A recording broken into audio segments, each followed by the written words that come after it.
panelists again. We've got Angee Ferris in the house, Wolfgang, Croskey, Daniel, Craig, myself. That's me. Yeah, Zach Berkompas and Peter Lohmann for a fantastic part 2 for the data-driven process design workshop. Great to see a lot of people in the house already.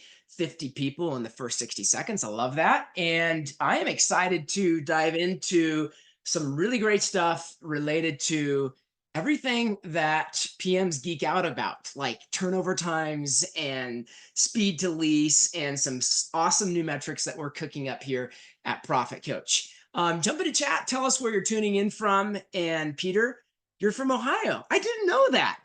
Did you just move? No, just kidding. All right. Get out of here. It's great to have all of you in the house. Sam Ettinger, I can always count on you. Thanks for being here, buddy. And Taylor Haas, Derek, Seattle, thank you. And Shirley, how are you in Texas and Washington at the same time? That's really impressive. We're going to have that conversation offline. All right. Angee Ferris, like I said, implementation pilot at LeadSimple. Zach Berkompas, head of sales here at LeadSimple. And when I say here, I just mean like they're at LeadSimple because I'm not officially with LeadSimple, but it does feel like one big happy family. Wolfgang Croskey, owner at Croskey Real Estate. Peter Lohmann, owner at RL Property Management. Also, email newsletter writer at peterlohmann.com. If you haven't subscribed, get on the newsletter. I don't read a lot of honestly, I don't read hardly any newsletters. I read Peter's. Great content there, Peter. And myself, author of the NARPM Accounting Standards, and the wannabe author of the National PM Operations Standards, which is in progress right now. And that's another little title I'll be able to add to that bio once those are completed. And I'm really stoked about today because we have been going through this process, diving into the conversations, and we want to get some real-time feedback from you guys on the call live today on some new metrics that we're cooking up over here that we think are going to help shift the conversation forward in this industry.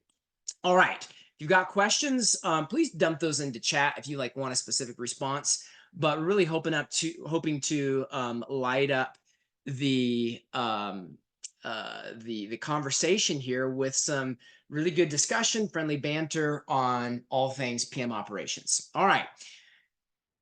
Context. Today, we hope to shift probably some of your perspective, a little bit of a transformation in mindset on the way you think about operations, hopefully help you move from operational fog to operational clarity, from just gut-based decision-making on how to structure processes, how to evaluate team performance, to actual data-driven decisions, and ultimately help you elevate your company to benchmark success. So, are you ready? Let's dive in. One of the context points that we need to set for today, and we're going to just kind of fly by some of the review of some of the things that we've talked about in part 1.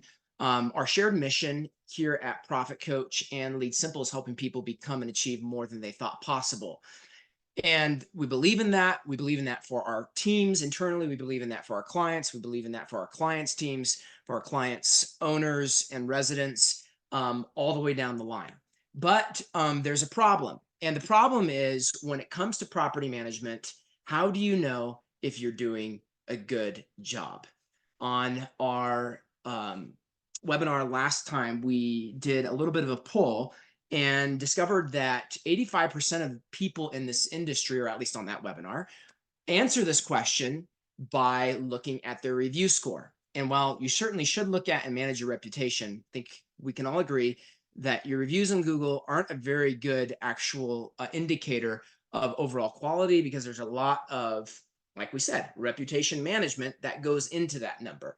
So how do you know if you're doing a good job? What if you can measure client experience at the process level and use that data to outperform your competition and prove it to your clients? What if you could measure your team's output so that you can coach them into top performers?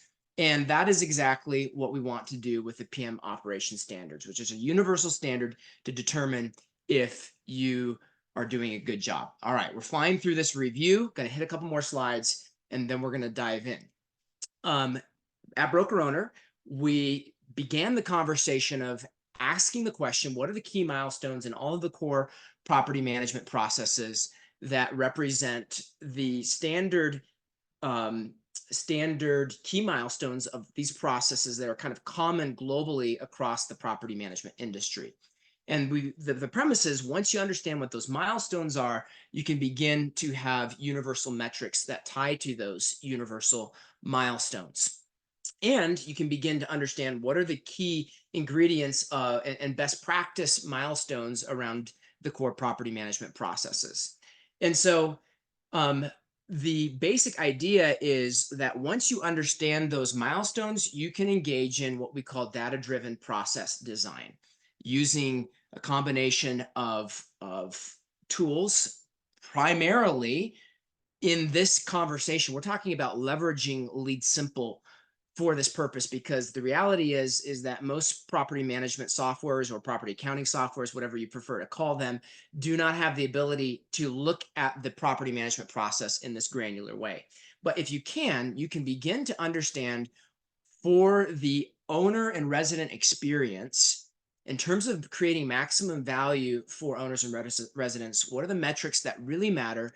How do you measure those? What are the benchmarks around those? And then what are the best practices that will drive process improvement, value communication to your clients, and ultimately create new value opportunities for owners and residents? And then on the team performance side, again, what are the metrics that define team performance? What are the benchmarks around those? And then what are the best practices, again, on how to create efficient processes for your team, how to coach your team into maximum efficiency, and ultimately create and hire top performers. All right.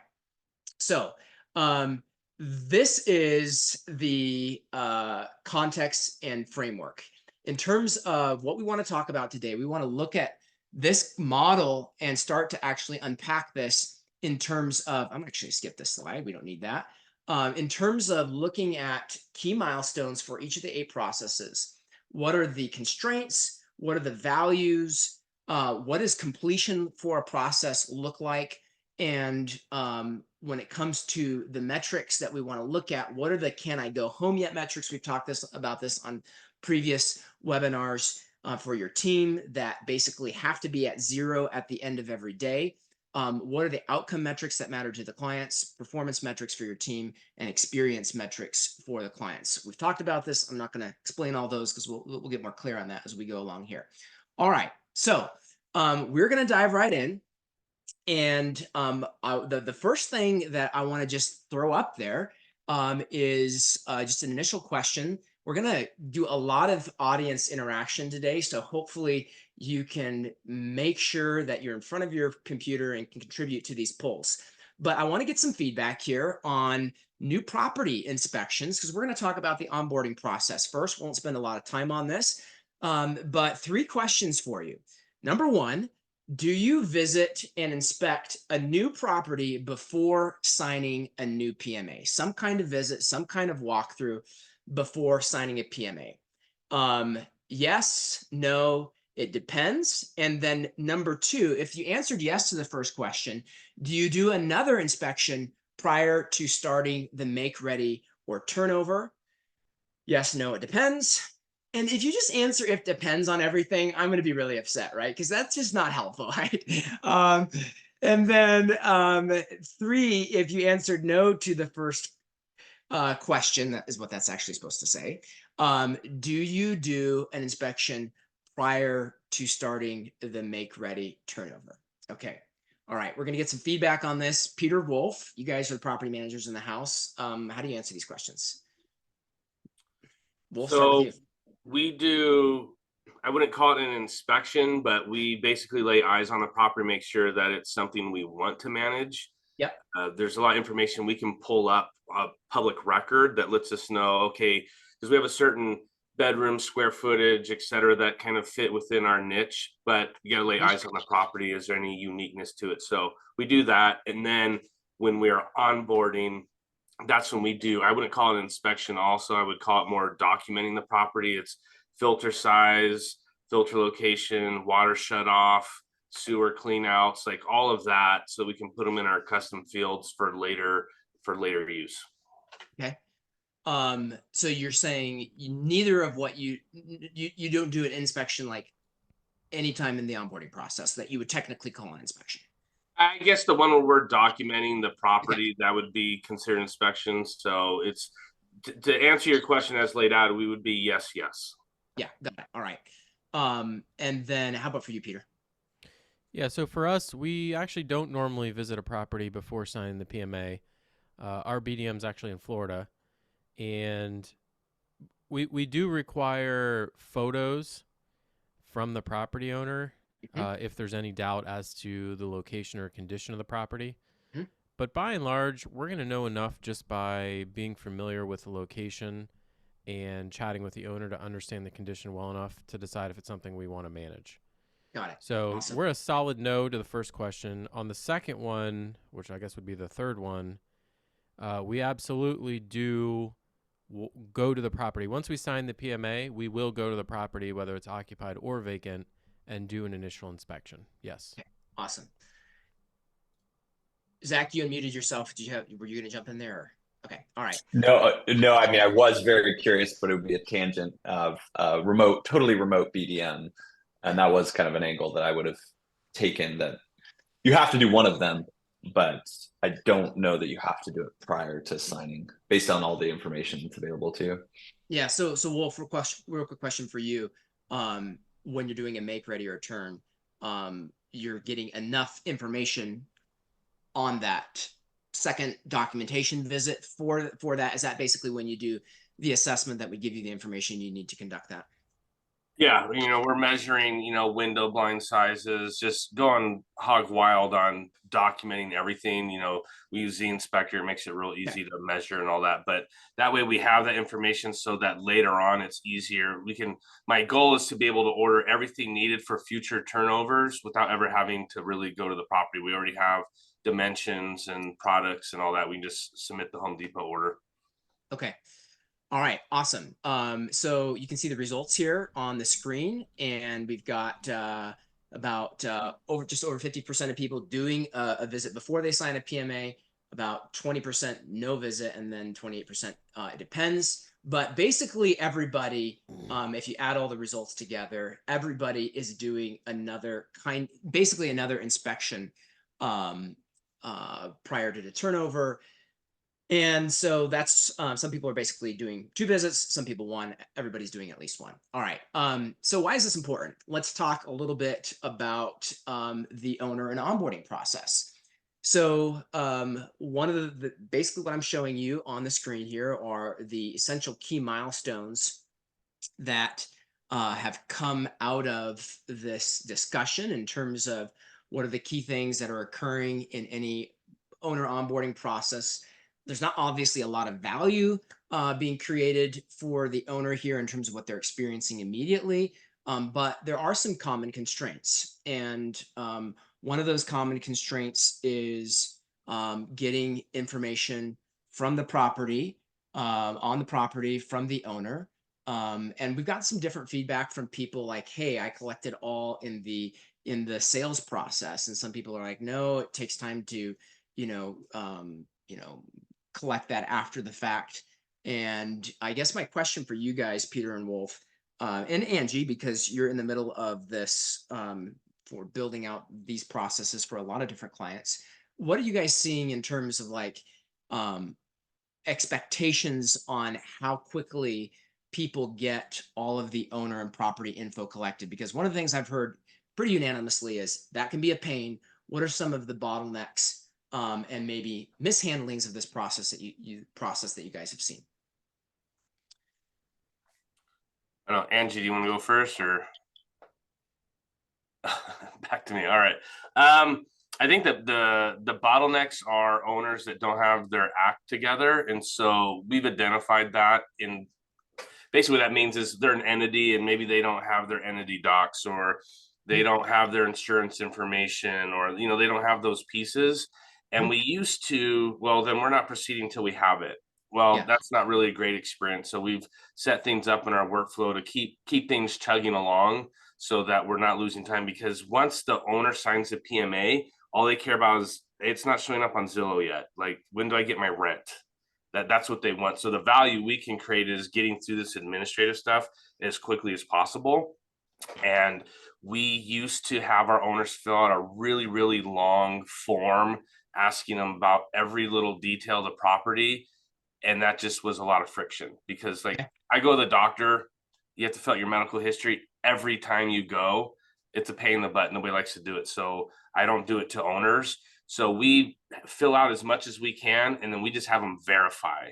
So the form's already filled out, they verify and fill in the blanks, and it saves a lot of time. So because it's owners just care about when is the rent going to start coming in? Like, I don't see it on the market yet. So that's what they want. Love that. It's a great little nugget there. All right. So when are you doing that? Are you doing that, like, is the BDM doing that in the whole sales process? Like, when is that initial thing getting filled out? So that is done in the initial sales process, kind of in our handoff to the property manager.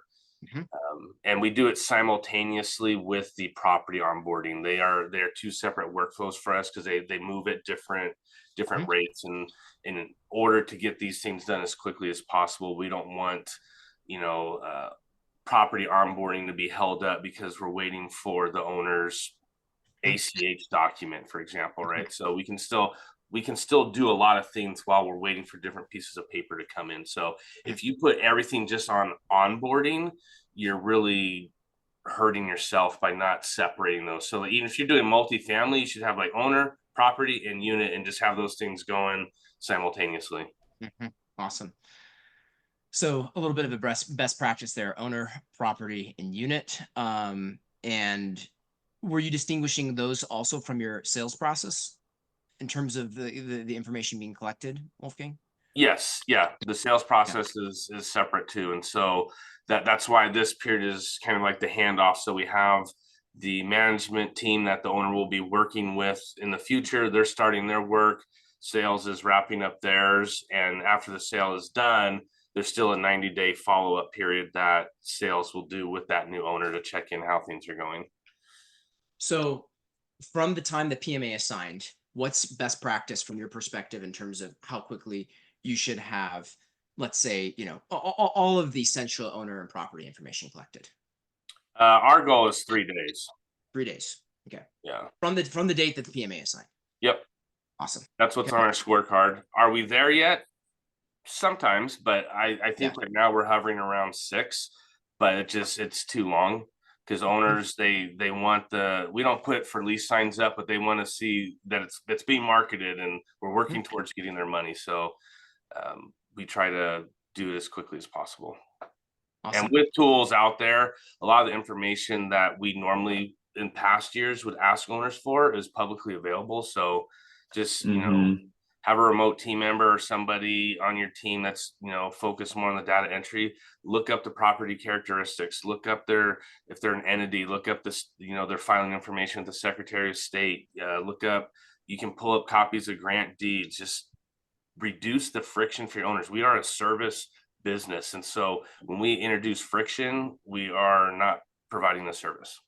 That's exactly where I was going with that. I do see some folks strategically using their remote team members for that data mining, because Wolf dropped such a golden nugget there of creating as much of a lighter lift for your owners as you possibly can. And where I see some owners or some property management companies are trying to do this in the sales process, I don't like creating a constraint in sales process either. We got to get that signature. We got to get that document signed, get that business. And so starting the process, though, at that point makes a lot of sense, because it does take time for that information. But you don't want to slow down the sales process, but as much as you can do. And I find that those folks who are starting that in the sales process are probably not visiting the property during that sales process. So, but I love that that's one of the things that I a lot of times will encourage folks in their process design to pull out the really urgent pieces that they've got to have, the really urgent bits of info. But then the rest could be maybe in a different step that has a sticky, so that it continues to flow through the workflow, but you're not slowing anything down. Great feedback. Peter, chat's lighting up a little bit with just like how often do you get burned by not visiting the property before you sign a PMA? So I just want to back up to that real quickly. Yeah, we have been burned in the past, and that's why we started requiring photos or other evidence of work done at the property or, property condition. But for us, the trade-off is totally worth it. Even if we get burned on 1 out of every 20 homes, which I don't think it's that high, the value of not having to spend a couple hours with every prospective owner, just having them walk us through the property is totally worth it. And not for nothing, the BDM that we got, who's in my opinion world class, he's not local. So I would rather work with an all-star BDM 100%. in Florida than a mediocre BDM locally.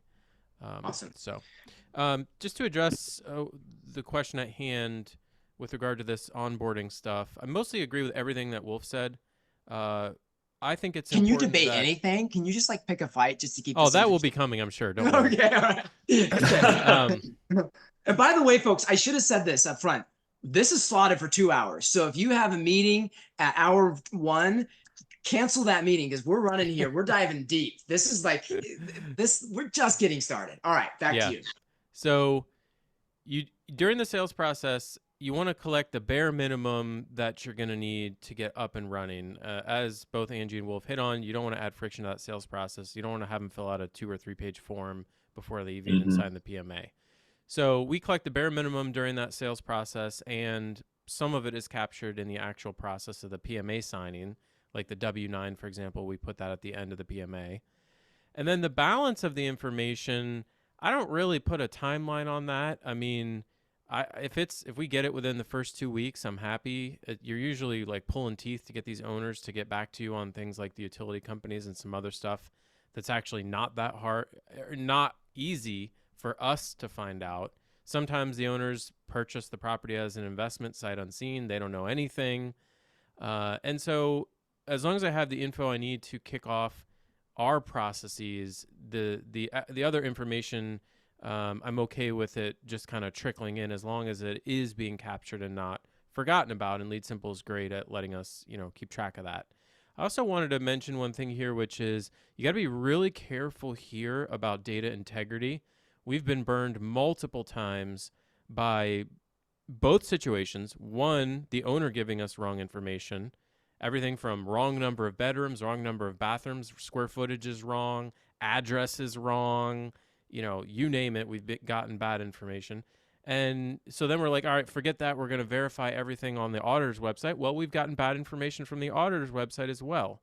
So it's a tricky thing here, but if you make a mistake and you list the property with the wrong number of bedrooms or square feet, and then it doesn't lease for 60 days, you are in for a world of hurt.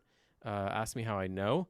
And so it's just, you can't rush this stuff, and you have to have someone who's doing a little bit of sanity checking to make sure that everything looks as it should. Awesome. Let's One thing I'll just ahead. really quickly tie in this on the BDM side. Incentives aligning between sales and operations, this handoff is so critical. I'd encourage everyone to really think about, okay, Shirley said earlier that BDM's incentive is to get the PMA signed because that's how they get paid. I'd really encourage you to think about ways to ensure that the incentive of the BDM is aligned with the business and the business winning. So and aligning with the owner winning as well.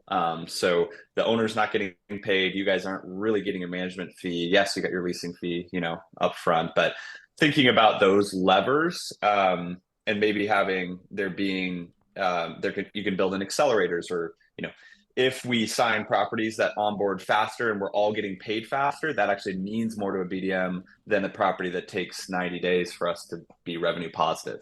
That's something to think about on the incentive side. Yeah. Awesome. Okay. One last thing before we move on to another process here. Initial property inspection. Guys, let me ask you a quick question here.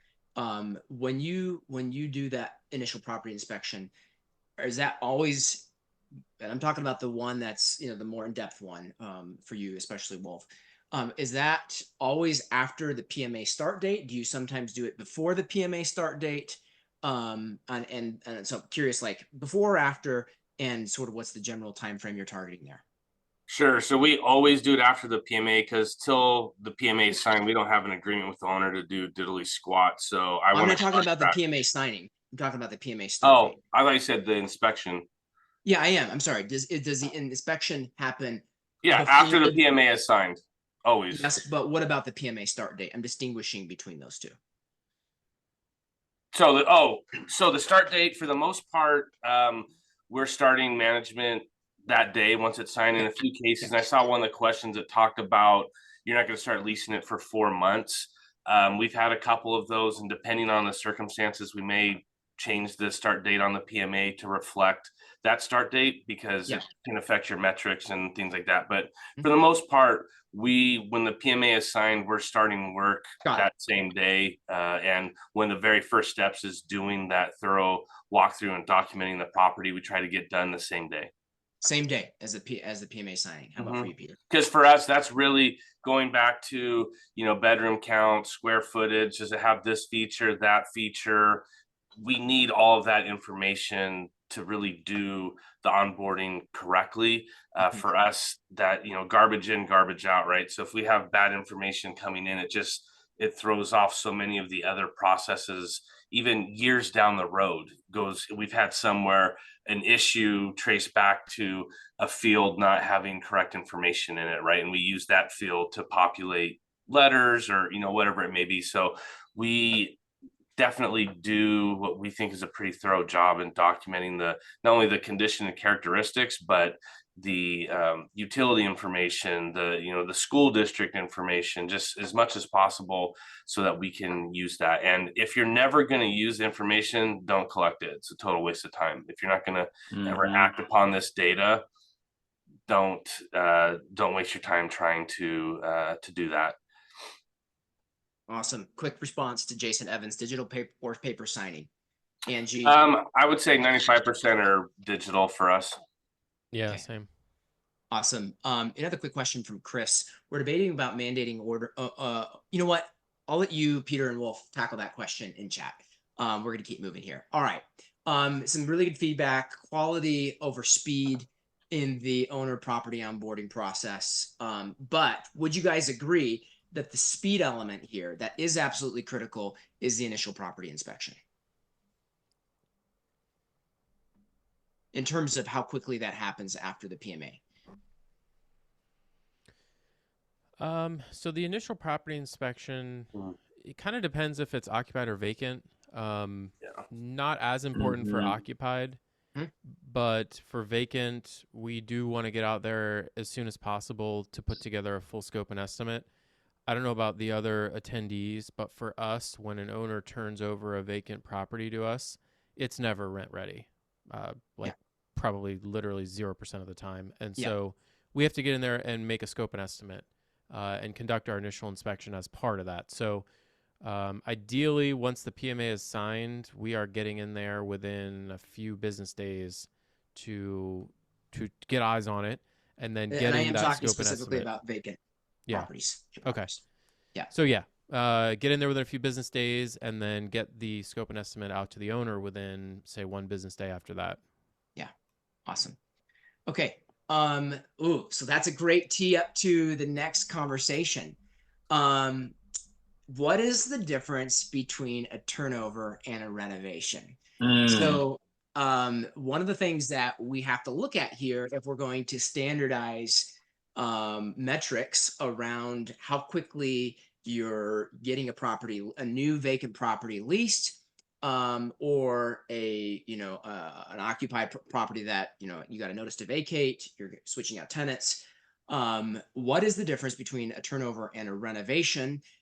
And the idea behind a renovation is that's effectively off market during the period of that renovation. So I want to just throw this out there and get you guys to give some feedback. Sam Ettinger: turnovers are shorter, renovations are longer. I got that. But specifically in terms of scope of work, what do you think is the line in terms of scope of work on the difference between a turnover and a renovation. I don't think you can.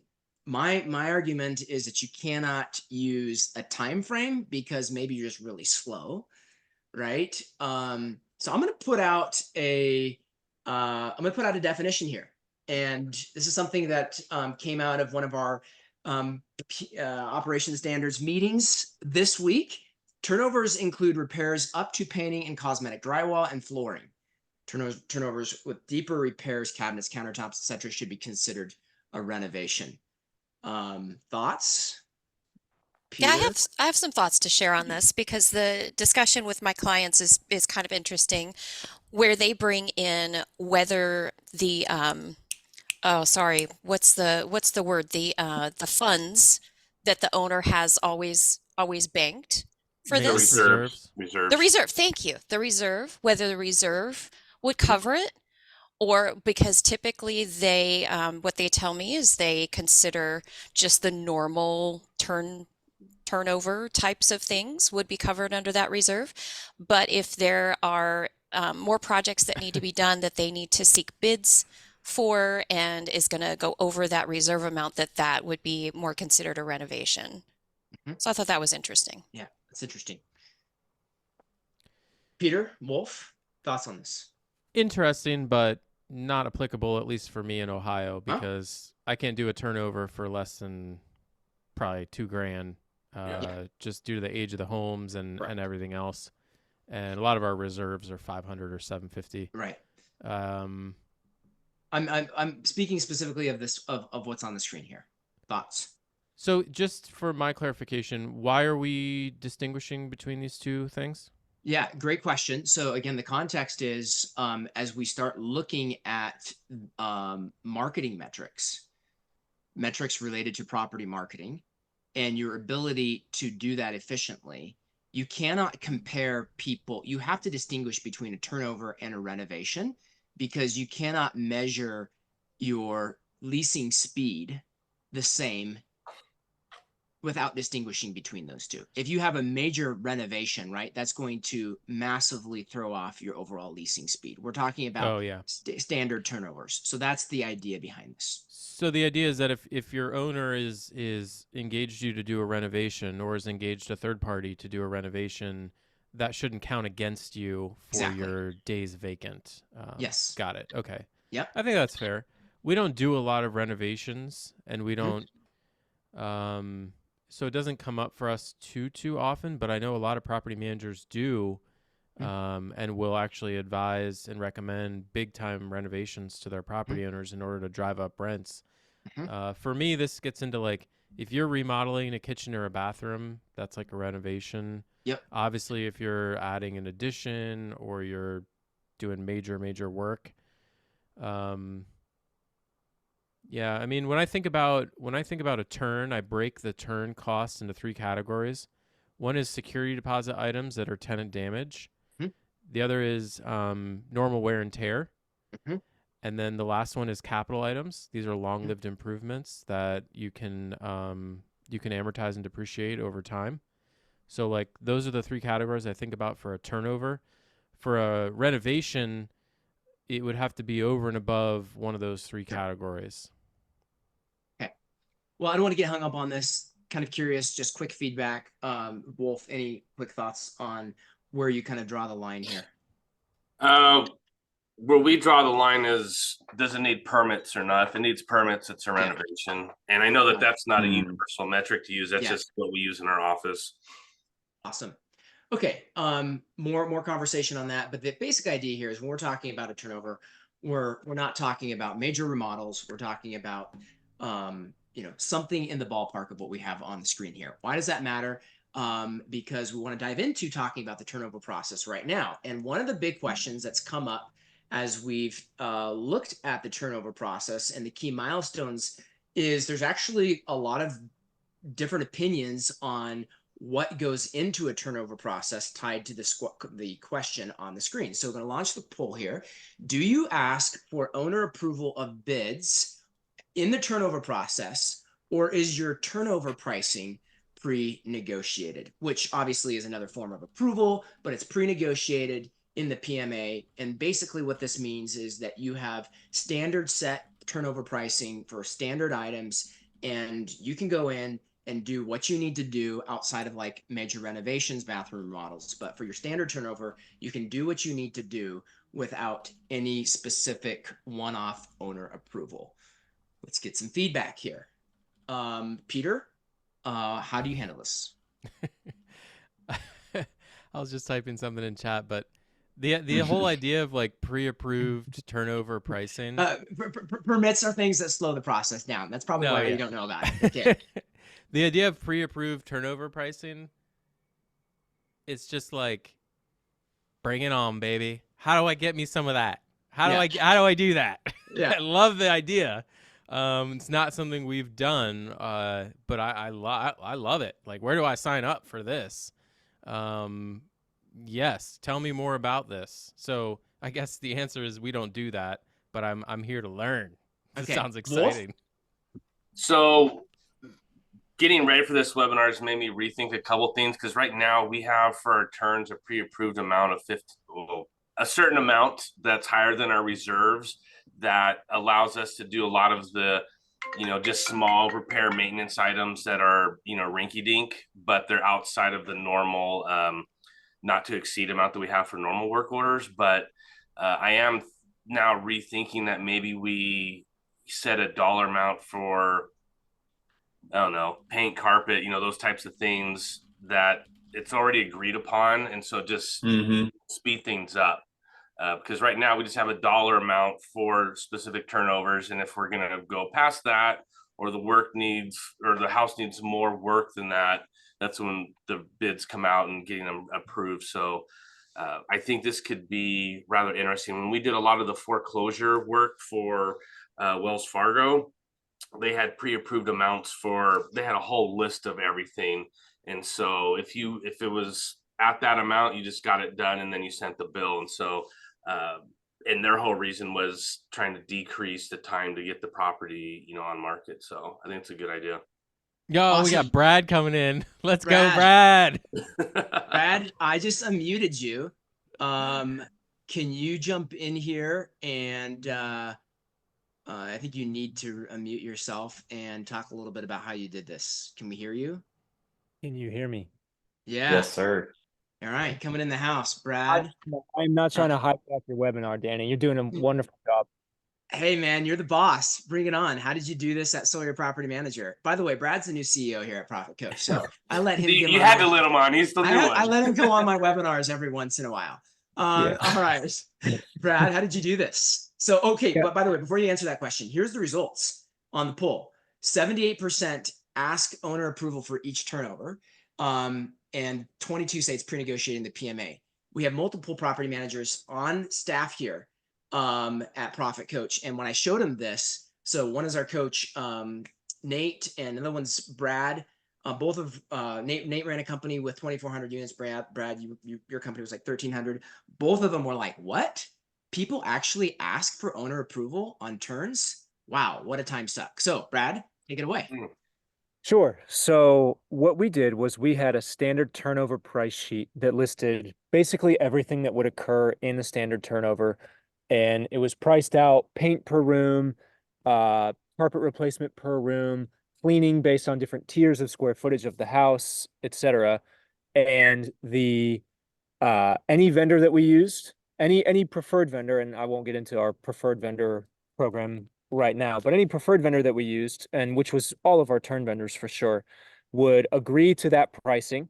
And then when you signed your PMA, you also were agreeing to having us do your turnovers for everything that was on that sheet. We shared that with you. And yeah, you agreed to that. And so when it came time to do a turn, we would just let you know, hey, it's turnover time. This is kind of what we're looking at. It's subject to change, but we're going to go ahead and start the turnover so that the day that that resident moves out, the second we get those keys, we've got vendors in there starting the turn process, trying to chop it down to as few days as possible. And that arrangement worked out pretty well. I do think there was a not to exceed. Not every client was super comfortable with this, but it was definitely our standard procedure. And I think it led to some pretty speedy turns. Peter, thoughts? It's amazing. I'm curious, Brad, do you know like the average age of the homes that you managed? Like Good what year they question. were Yeah. built? No, but I'll guess. I will guess in the late teens, early 20s of age, not construction date. So just Oh, tons wow. of, yeah, tons of suburban stuff built in the 90s and 2000s. And then Okay. a lot of new stuff. That Anything we have tra downtown could be, up to 200 years old, but we didn't have a ton of that. Yeah, so ours are when you said teens and 20s, so that's like You're thinking the construction date. that's like for us the average age of our homes in the sense that that's the year they were built, like the 19 Okay, teens, the yeah, 1920s. And this is a lot harder to execute there because every single turn we do, there's some crazy non-standard situation that they rip up the floor, the subfloor is rotten, or they go to sure. replace the toilet and the plumbing's messed up, and it's just like one thing after another with these old houses. And so I love that this worked for you guys, and doesn't mean that there's not a part of it we could implement, Mhm. or that anyone could. Yeah, and I just want to point out Wolf's comment. That's exactly how we did it. The second that tenant gives notice of non-renewal, we are no longer dispersing, that's in our PMA as well. We're no longer dispersing proceeds to the owner from the rent. We are holding it so that we can use it to pay for the turn so that we never have to ask for money. If there's money left over, we would send it, but hold the money so that you don't have to ask for money because all that is a bottleneck. How about for onboarding new owners and new unoccupied units, Brad? Are you waiting for funds before you move on the turn or not? Yeah, I mean, we weren't going to do major. Yeah, so the initial reserve that they would have to put down would usually cover most of that. Got it. But yeah, if we had to hire a contractor to do the work, we weren't going to have them do the work with the owner not having provided some funds. So that was a bottleneck we had to work through as well. Awesome. All right. Well, to the 78% of you that are asking for approval on everything, maybe it's required in sometimes in some situations, but here's something to consider. So let's talk about turnovers. And Brad, you're welcome to hang out. So however you want to handle your mute button there.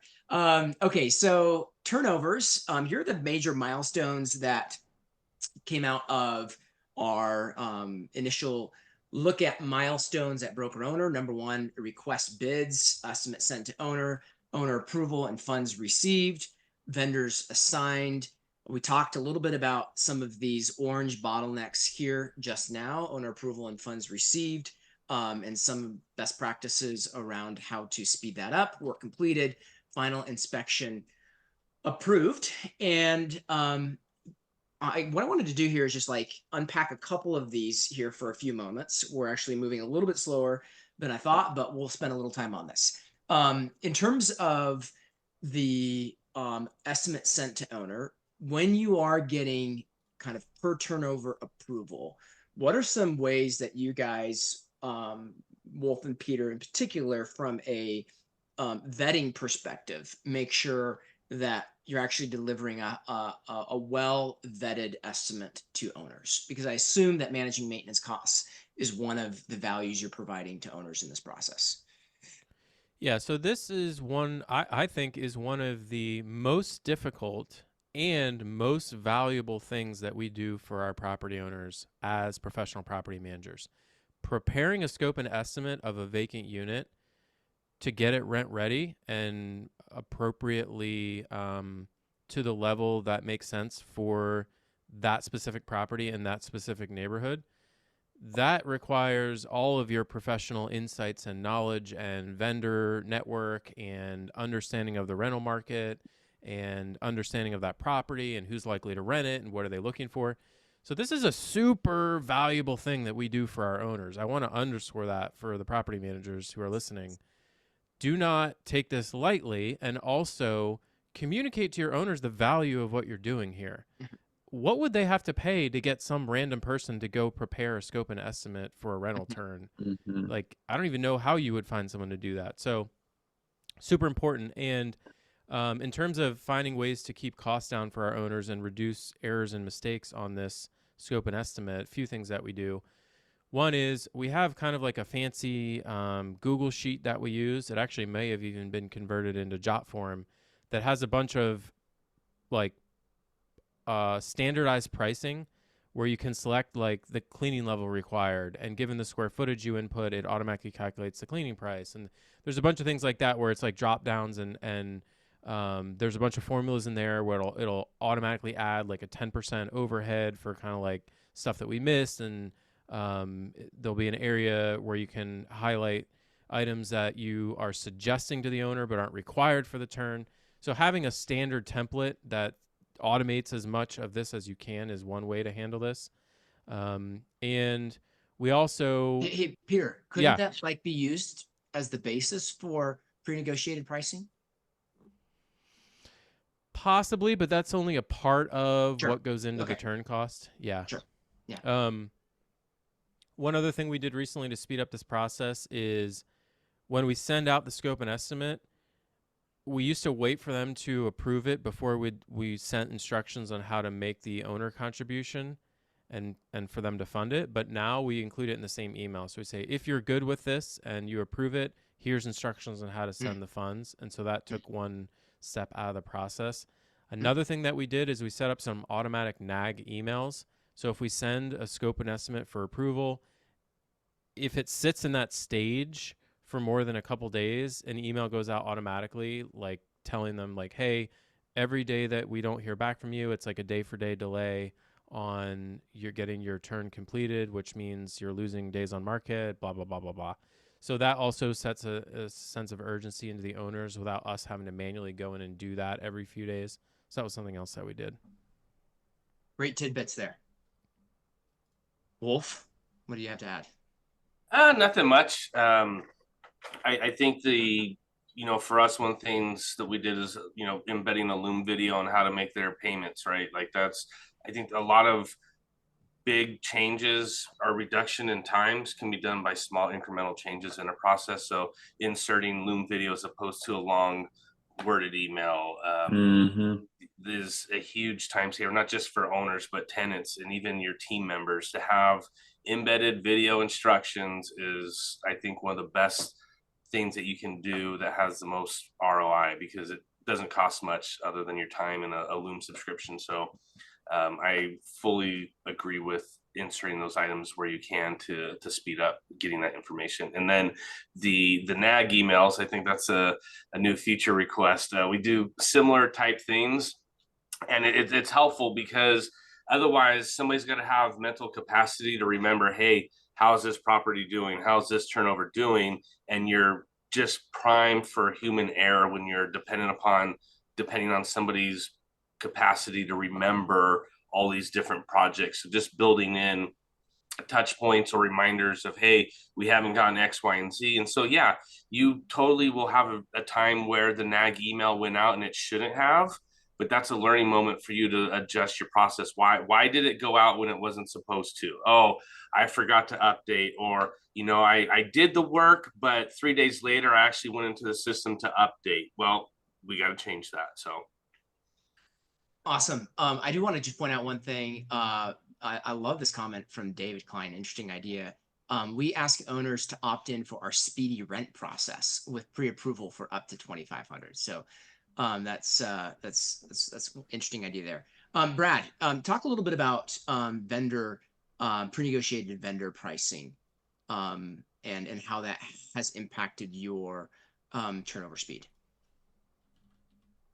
How help me out. How specifically versus Yeah, what? in other words, like, hey, you've already talked about like the pre-negotiated pricing relative to owners, but in terms of vendor assignment, how do you kind of curate that vendor roster in order to be able to have that pre-negotiated pricing? Oh yeah, very good.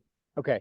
So part of what we had called a preferred vendor program, basically where we agreed to give either a first priority or in some cases, in some trades, exclusivity to particular vendors in return for a rebate and being at the top of their list when it comes to getting on their schedules and things like that, is that we would work with them to negotiate standard pricing that worked for both them and was palatable and acceptable to our owners. And one of the things that we had to deal with a lot in the last 3 years, and no one's going to be surprised by this, is how much those prices just kept going up. Yep. How much the vendors would come to us and say, hey, that worked for me 6 months ago, but it's 2021 and prices on, I don't know, PVC fittings are triple what they used to be. So, you know, when I'm doing this particular plumbing repair, this price has to go up. So we would spend, every year we would take a look at that entire PDF full of these standard turn pricings, and we would update them based on what we saw in the market and what we saw from the what the vendors' comments were throughout the year. And so there would be some pushback for sure and some push and pull with each vendor, but we generally got to a place where all the different trades and particularly the turnover vendors were comfortable, and they knew that on some of those things they would make some money, and on some of those things it'd be a little closer to break even, but the volume was always substantial enough for them to make it work and to make it make sense. Awesome. Yeah, I want to echo the importance and value of doing that. I think one of my frustrations has been, now our volume isn't as big as yours was, Brad. We're only at about 650 units. But our owners would often have ideas that, well, you should be able to get really great pricing for me. That's, for some reason, they have this expectation that property managers are somehow going to get them better pricing on everything. And first of all, I kind of question that assumption. I challenge the premise. Why are you entitled to below retail pricing just because you're going through a property manager? How does that work? Where did that idea come from? But let's take that as a given. So often property managers would come to us and say, well, I want you to use my guy for this, and I want you to use my guy for that. And then 3 months later... You mean owners, Peter? Owners, yeah, talking about owners. And then 3 months later, they'd complain about our pricing for some vendor that we use. Well, why can't you get better pricing with these guys, with your volume? And I'm like, well, we could if all of our owners didn't make us use their vendor who they think is cheaper. If all of our owners would just let us use our vendors, maybe we would have enough volume to negotiate better pricing, but you keep making us use your cousin or whatever. So that was remains a point of frustration for me with dealing with vendors and owners, is just this idea that we're gonna magic up a cheap solution to their broken down old property. All right, awesome, guys. Great feedback. Good nuggets there. Let's talk a little bit about metrics here. I'm going to throw up some metrics that are coming out of our conversations related to some key points in this process. Number one, getting the estimate for those who are requiring an owner approval. Getting an estimate in front of the owner ASAP is critical. And so the SIGI metric related to that milestone would be zero unsent estimates X days from the bid request or X days from the start of the turnover process. A couple of different ways of looking at that. And then moving over here in terms of outcome metrics, want to just talk a little bit about the whole concept of turnover speed and distinguishing that for a new unoccupied unit versus an occupied unit. And so these are some draft definitions, and I want to get some feedback. Again, this is what's coming out of our PM operations standards meetings, and want to get some feedback on these definitions for turnover speed. And the idea here is distinguishing between a new unit and an occupied unit. The end of the turnover is the same in both cases, final inspection approved, but the start point would be a little different. And I want to get some feedback on this, both from you guys on panel here, everybody, and from the audience. So turnover speed for a new unit, unoccupied, is PMA start date to final inspection approved, and turnover speed for an occupied unit is transfer/surrender of possession date to final inspection approved. Thoughts on these guys and gal? So my initial instinct was to push back on the end of both of these and change it to listed, like date listed for rent. But as I thought about this a little more, I understand that you will probably tackle that separately with the listing process, which will have its own milestones. This is an internal metric for your turnover team.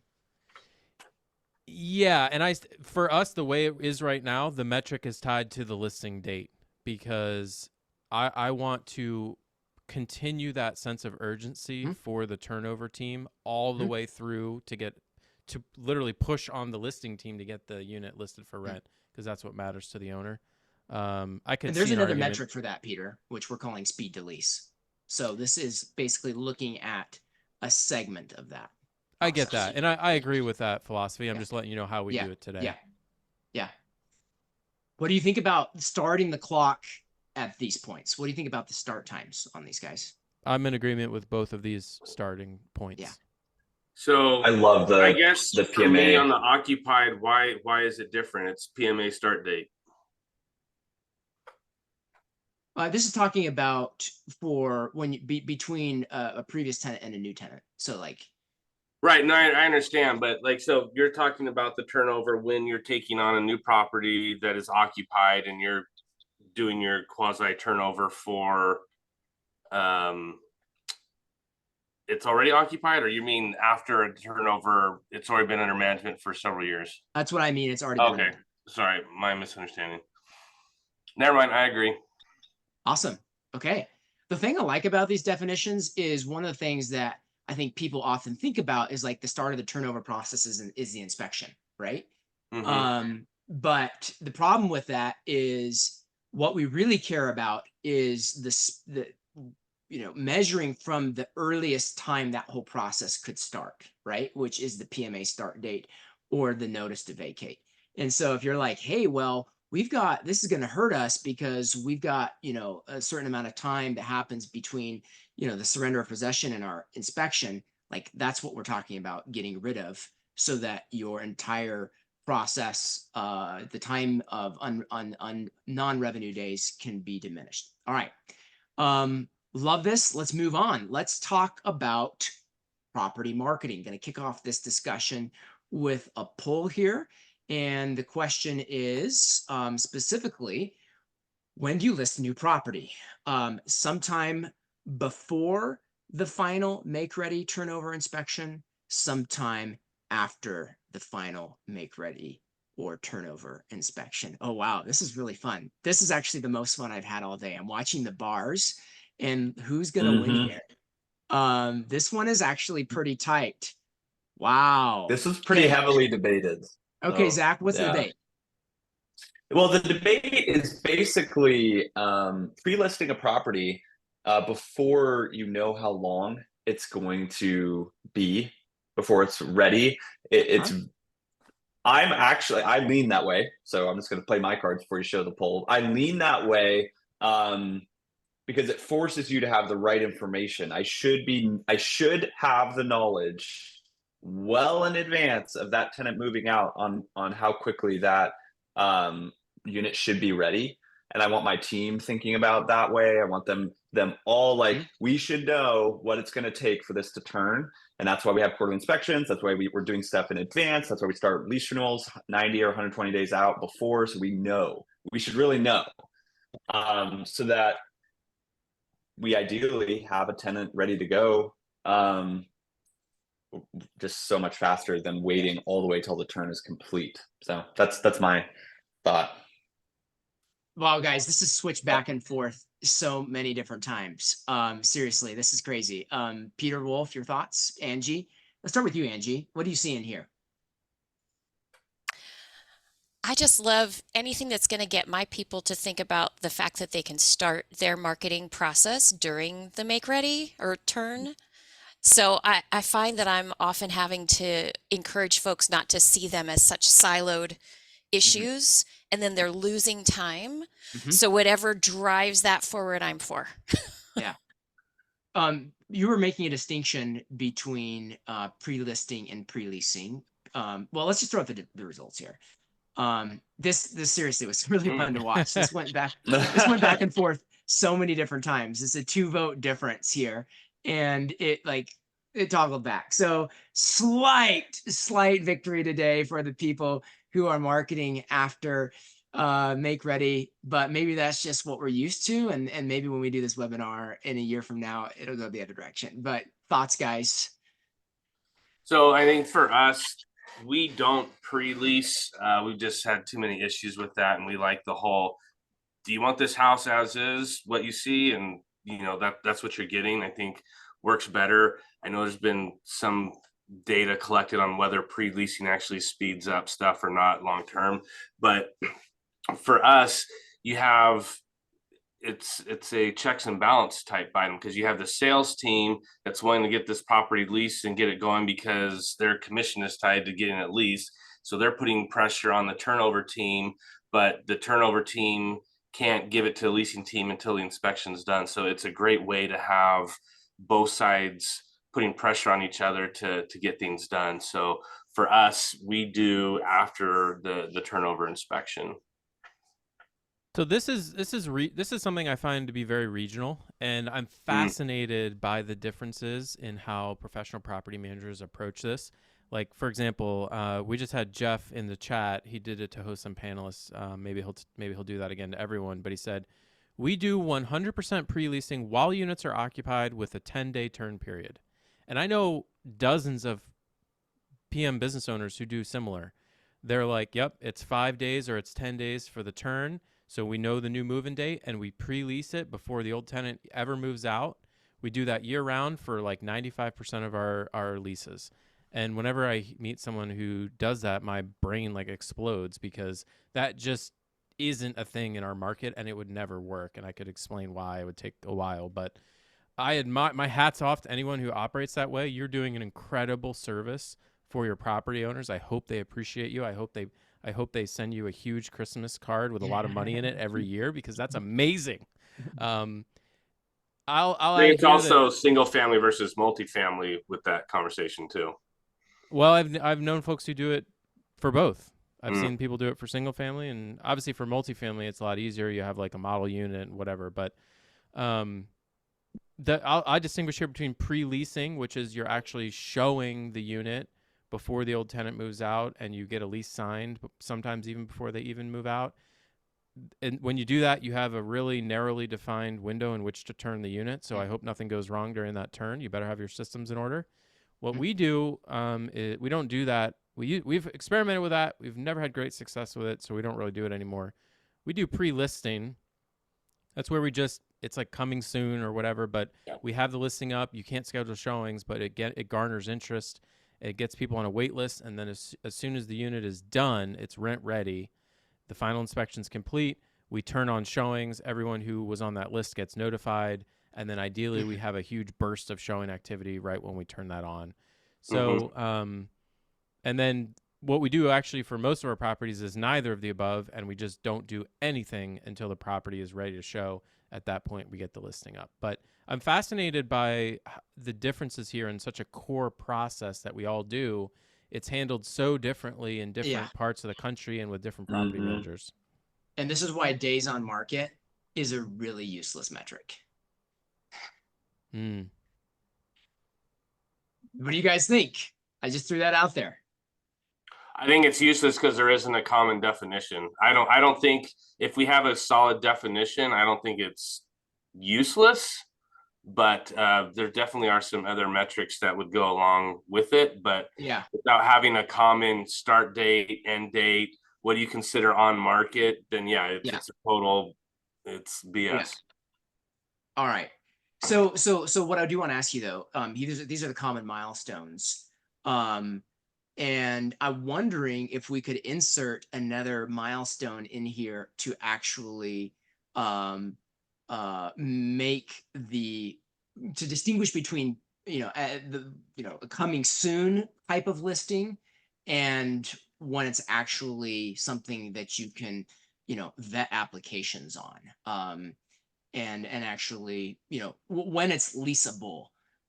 Guys, you have any thoughts on that? Like, what could we add another milestone here that would actually give us more definition in terms of when it's leasable? There would be a milestone here about like showings first available or something along those lines. Okay. Of First available meaning. property able to be shown. Yeah. Something like that. Yeah. Would that be yeah. Interesting conversation. Let's talk a little bit about some metrics here. And some bottlenecks. One I want to hit here in terms of like process design is, and I didn't do a poll on this, I should have. So do you guys, when are you getting owner approval of the rate? Is that happening in the sales process for a new owner? Is that happening in the renewal process for an occupied unit? When, what are some bottlenecks that you see, Angee, as well, in terms of this? Because again, I've got some feedback on this, like, we just do what we do. We're not even getting any approval. Well, I was going to say, I think the bottleneck is a property manager not defining their authority and sticking to their authority. Whatever authority you want to have, that I think that's a business owner decision. But I think a lot of times we say we have all this authority as a property manager, but then we're instantly giving it back to owners on every single decision. So, for example, for us, our PMA says that we will list a property at market rent rate, and we decide that. Okay, so you're not doing any Simple. owner approval. No. All right.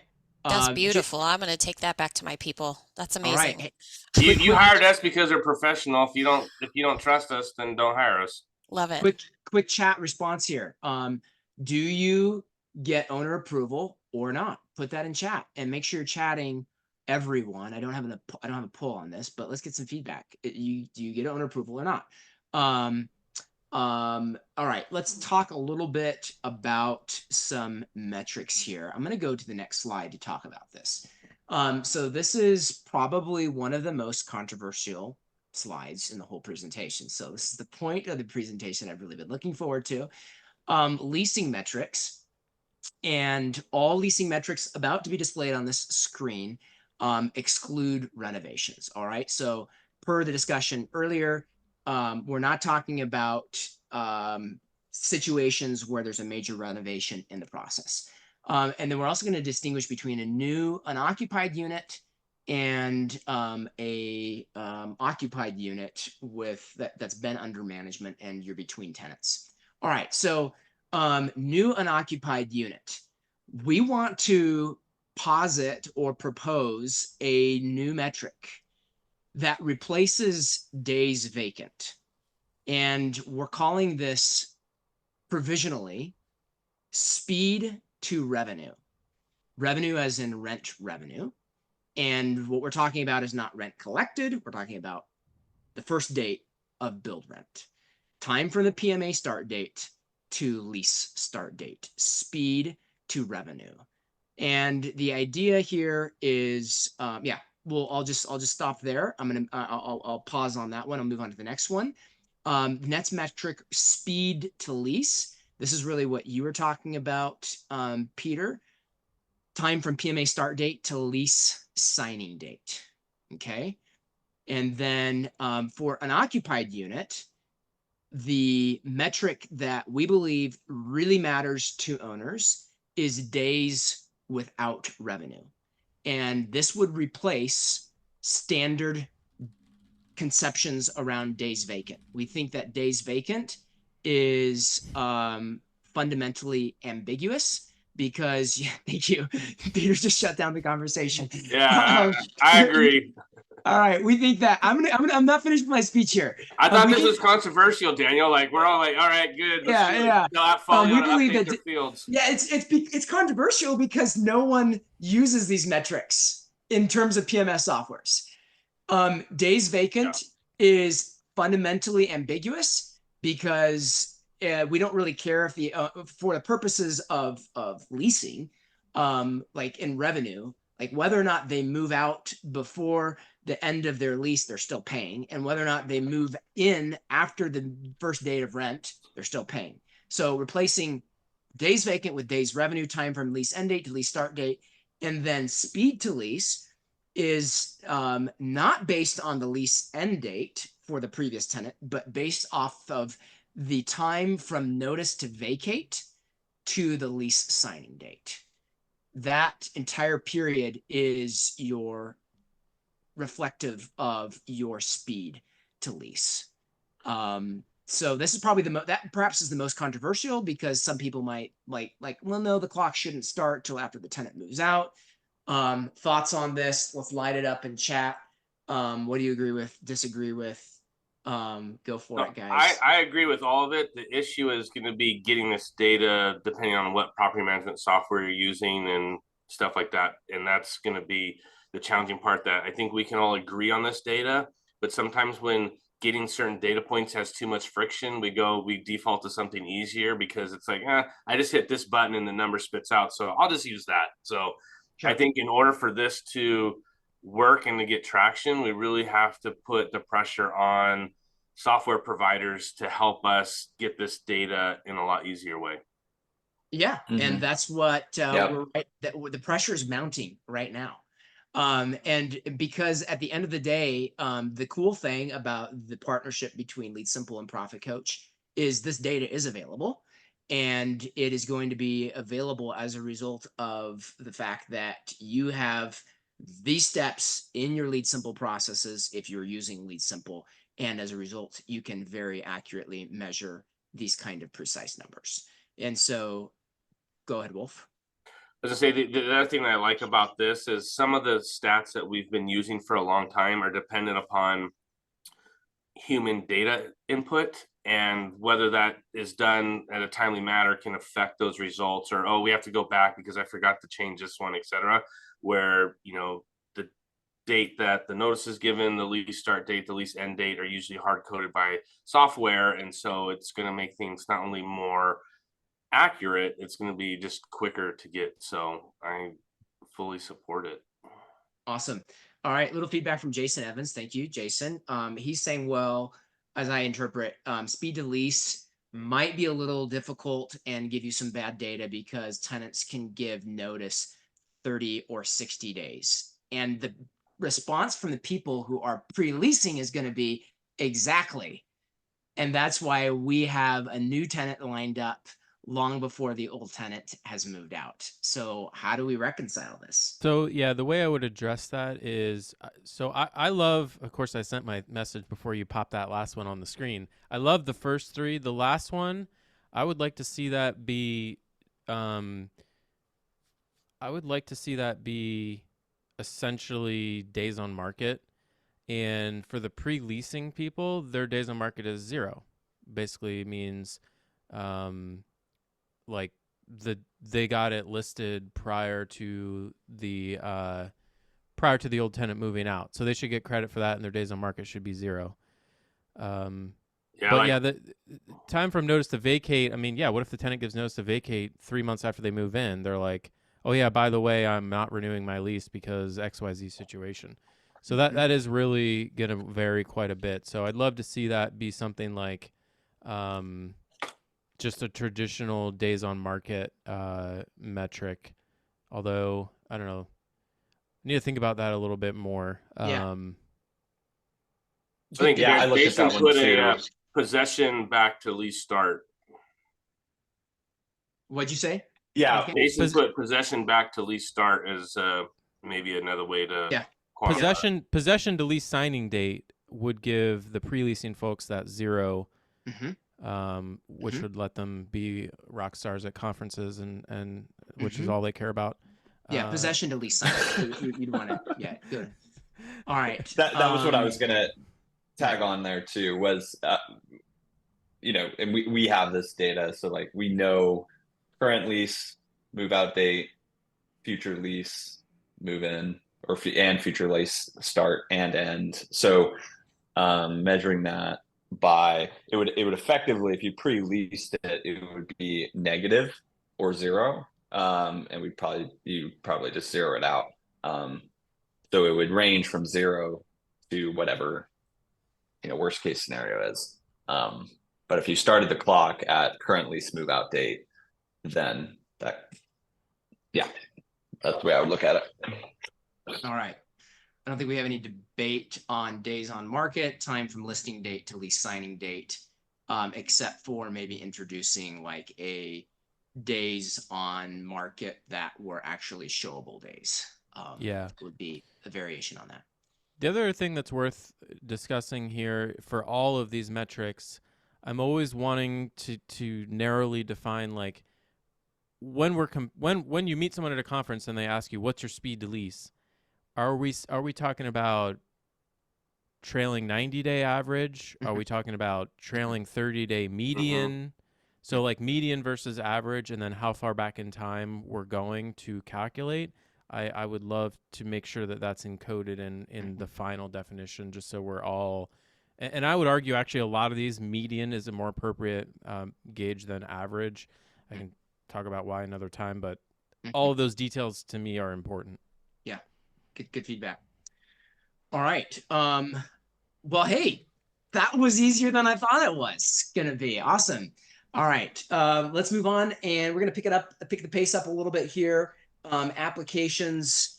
We talked a little bit about this on a recent webinar, but the thing that I wanted to just get some feedback on is, and maybe Angee, you have some experience here across a lot of different property managers.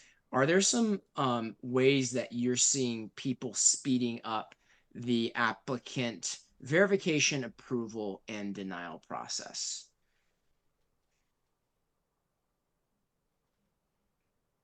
Oh man, that's a beast. I know that I feel like that my happiest, and so this is going to bring another software into the discussion, but I feel like my folks who are happiest with their application process are using something like Tenant Turner to do a lot of the screenings, that kind of thing for them before even the showing. Whew, applications is a beast. Yeah. Wolf, Peter, best practices here around approval and denial speed? Well, I think one variable is, do you process one application at a time, or do you run them simultaneously? Because there's variances on that depending on how your company operates. So the whole starting it when an application is submitted, I don't know if it'll work, because you may have 5 that come in, but we're doing this one. These other ones are just waiting until a decision's made on the first one that was submitted. So that would throw off their date. So I think you should have maybe that's what application verified is, when you actually start processing it. Or so you're basically, but I mean, at the end of the day, in terms of resident experience, doesn't the clock start back at application submitted? For resident experience, it does, yes. Okay. So you're distinguishing. So unpack that for me. Like, why should that not be the internal performance metric?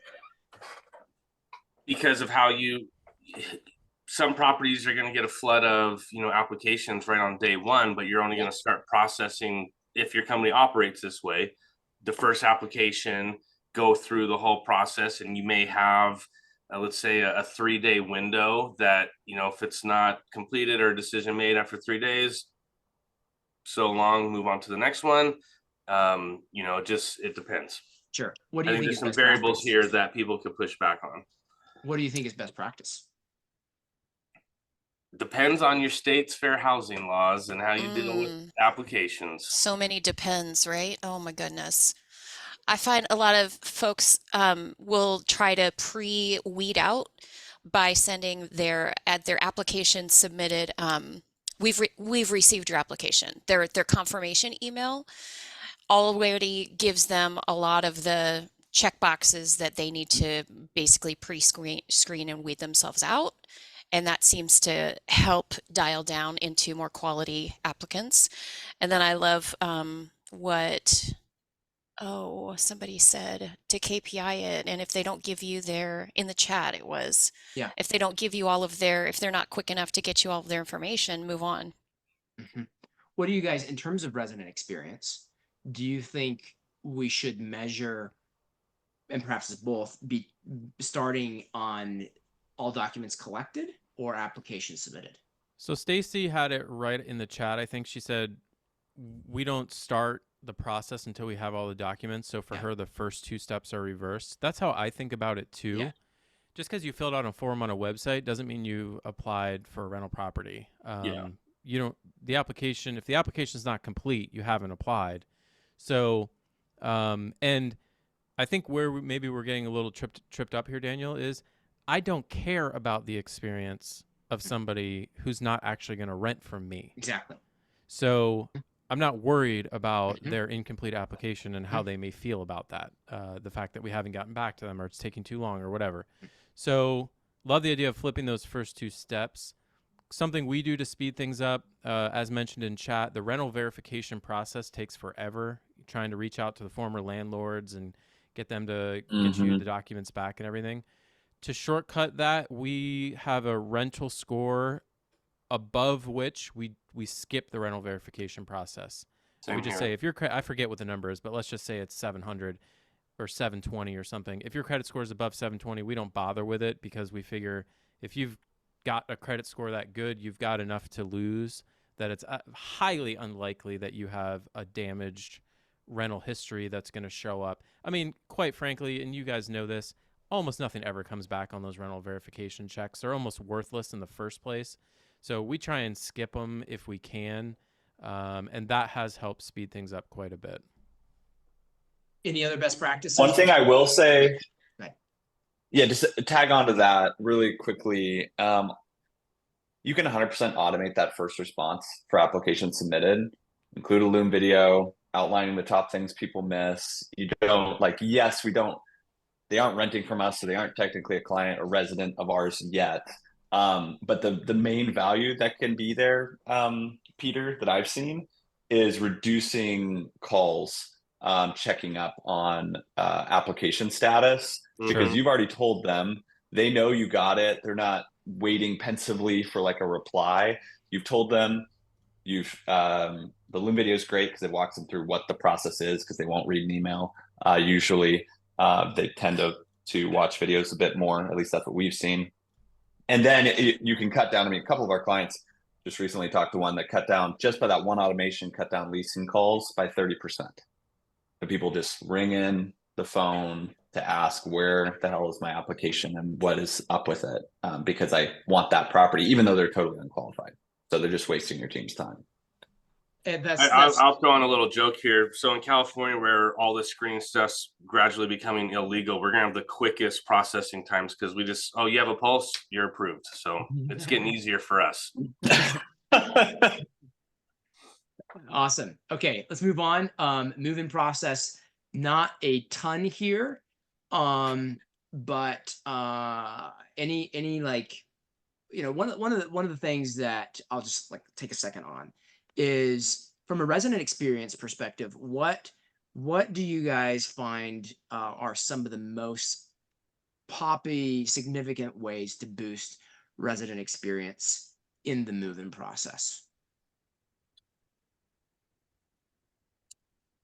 One thing I loved from Nestwell was that they're actually doing the move-in evaluation and the move-in simultaneously in person with the resident. So they actually meet the resident at the property, walk them through the property, and hand them the keys and the gift basket, and simultaneously do the move-in evaluation, have the resident sign off on the move-in evaluation, all in person. Thoughts on that, other ideas? That's what we do. I don't know if it speeds up the process, but it decreases the amount of, we call them fake work orders, where they submit a work order when they're really asking like, hey, how do I turn the thermostat on? Or, all those types of I'm new to the house type thing. So we've been tracking number of work orders submitted within the first 30 days of move-in to determine kind of that experience. But I don't know if doing the move-in inspection and keys and giving possession at the same time, if that's speeding things up for us or not. Yeah, that was more of a question of experience than speed. Yeah. Our tenants like it. Yeah. Peter, you look like you're trying to brew a thought there. Yeah. There's very few things on the list of things I'd prefer to do less than meet a resident at a property and walk through it with them. I don't know. Maybe it's again coming out of this like trauma from dealing with old homes, but I just envision you get 3 steps in with the resident and they're like, that's not right. Why is that like that? And now what do you do? Right. You Wolfgang? just, but I don't know. I've got 11 Well, I mean, years they're gonna do that regardless. So either you get to address it there, or they're gonna submit a work order. I don't want to address it there. I want them to submit a work order.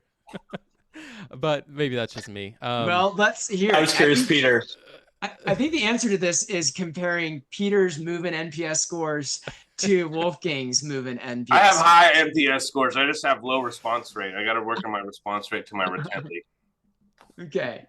Yeah. So what we do is they come to the office and pick up the keys, and that's kind of a middle ground. I know some people do a fully I don't know what the right phrasing is here, but the person moves, self-help move-in or whatever, where they actually give them the lockbox code, they get the keys out at the property and move themselves in. So that's kind of like the fully paperless, fully touchless move-in experience. I know a lot of property managers do that, and a lot of property managers do what Wolfgang was describing. There's a lot of different ways you can do this. Again, I think some of it could be regional.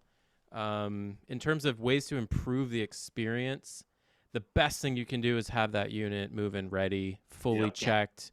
We do a pre-move-in inspection. That's even over and above our final turn inspection, just to catch any last little things that could have gone wrong while the property was being shown or was vacant for a few weeks or a month. The transfer of utilities, there's a couple vendors that are attacking that problem right now and doing some interesting things.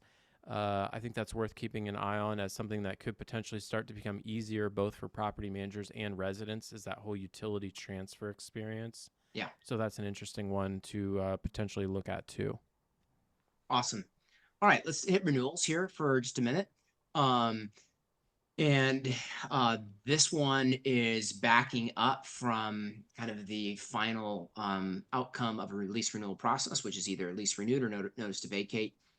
And we're looking at the steps you see on the screen. Specifically, I guess the questions the couple of questions here, we've already talked about kind of owner approval of market rate. But I would, I think the biggest bottleneck here is actually getting the response from the tenant. What are some best practices you guys have seen around optimizing that? Pre-filled URLs in communication, so they just have to click yes or no. Both for if you're asking for owner approval or tenant approval. So like ours is set up where it sends them the email, they click the link, they have their form where it's pre-filled in, and they either say yes or no, and then that will update the process and move things along. But I think that is probably they're not like signing anything, it's just literally yes or no. They're just saying, I either yes or no to the terms. There's still going to be a document that has to be signed and all that, but the cutting down the waiting, all that. And so you get setting up those, we'll use, I guess you just coined a new term today, Peter, nag emails. So you can have your nag emails set up where the first one is nice. Hey, it's coming up, blah, blah, blah. Couple days, send another one, couple days, another one, third day, or the third time, it's a little bit more serious. So I think that's a best practice to have those already automated and give them the option to respond on their own time, because we want to send stuff Monday through Friday, 8 to 5. Guess what our tenants are probably doing? They're at work. So they're going to be responding in the evening. And so guess when they're going to call, if that's their only option, they're going to call, they leave a voicemail. You respond the next day at 8 a.m. and it goes to their voicemail again, because guess what? They're at work. And so it really, by only giving them certain ways to communicate their response, I think it's going to increase that time. So, and for us, we start our process 110 days before lease expiration, just because of some of the new timeframes we have. Yeah, totally makes sense. What in terms of like performance metrics here, obviously renewal rate is the big one. And then I think the other one would be just like the number of days before the lease end date. Do you think there's a value to that, to maximizing that first metric, guys? I don't, because in California, leases don't do anything but protect tenants. So it's not a guarantee of income. So we're actually, a lot of people are just making theirs go month to month now and ditching the whole fixed lease because what's the benefit? Okay. So wait, you're saying you don't see a value in what? For an owner, knowing that we're decreasing the time that they have their new lease, I don't think it moves an owner's needle, in my opinion. Yeah. Okay. All right. Any other Somebody's got comments to push back on that statement. Come on, there's. Well, I've already been in chat quite a bit talking about just the overall timeline. I think, yeah, it's definitely best practice to have the renewal assessment complete before 60 days. Yeah. You should know. A lot of clients are moving to 90 to 120 day model Yes. to try to give themselves more runway. So information is power, knowledge is power. So just knowing a bit more in advance. Tenants tend to know 90 days out what they're thinking about doing, and if they don't, obviously you can roll into month to month and do all your standard stuff, but it does give you a little bit more buffer. Yeah. My question, again, to be clear, you know what, let's move on. This is great. Move out process. I don't know that there's a ton to discuss here. Obviously, you know, in terms of the speed with which this is completed, you have regulatory requirements around security disposition, security deposit disposition. You know, you know, are there any common bottlenecks or best practices around the move out process that you guys have observed? I think having a separate process for security deposit disposition that runs in parallel with move out is a good best practice. Okay, and expand that just a little bit, Wolf. So we personally had a couple of oops, our bads, because tasks in the move out weren't completed on time, and it delayed then the tasks required for the security deposit. And so after I had to write some shut up, go away checks, I determined we're going to run these parallel so that we don't have that issue ever again. Yeah, makes sense. Okay. Good feedback. In terms of work orders, we'll wrap up here.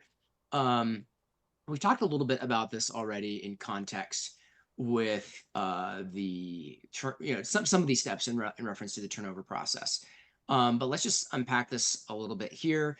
What, you know, in terms of validating requests, you know, what are some best practices that you guys are seeing to speed that validation up? And also, you know, one metric that I think is interesting to consider here is measuring the percent of validated versus unvalidated work orders as a way of basically providing information to your owner on the level of screening that you're doing on the work orders. Thoughts on the validation process?